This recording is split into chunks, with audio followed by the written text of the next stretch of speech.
주식시장이 한 주에 문을 열자마자 급락했습니다. 한때 매도를 중단시킬 정도로 주가가 떨어지며 코스피 5천선이 무너졌습니다. 우리 원화 가치도 함께 폭락했습니다. 케빈 워시, 미국 연방준비제도 의장 지명자에 대한 우려가 대형 악재가 됐습니다. 첫 소식 석혜원 기자의 보도입니다. 코스피는 흘러내리듯 불안한 추세로 시작했습니다.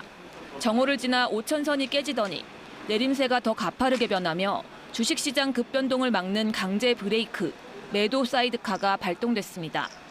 종가 4,949포인트, 역대 최고치였던 전 거래일에서 하루 만에 5% 넘게 빠졌습니다.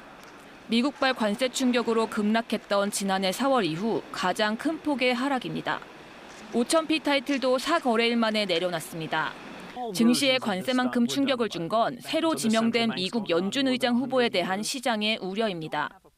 But the institution is still, in my view, in over its skis quite a bit, and inflation is still above target. 물가를 관리하느라 기준금리를 내리지 않을 수도 있다는 우려는 시중 자산에 퍼져 있던 자금을 걷어들이는 결과로 나타났습니다.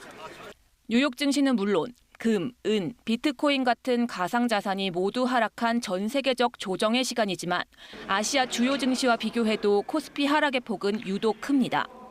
글로벌한 조정인데 조정 강도는 한국이 훨씬 강합니다. 그게 금 떨어진 거랑 좀 비슷한 것 같아요. 조정 없이 가파르게 오른 자산이라서 조정도 더 강하게 받는 것 같고요.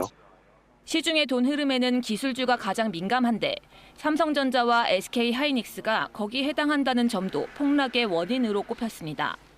반도체 쪽에서의 차익 실현 자체가 상당히 좀 크다 보니까 오히려 떨어질 때는 또 하락폭 자체가 좀 커질 수 있는. 원화 가치도 전 거래일보다 25원 가까이 폭락하며 1,460원대에서 마감해 검은 월요일이라는 표현을 실감하게 했습니다. KBS 뉴스 석혜원입니다.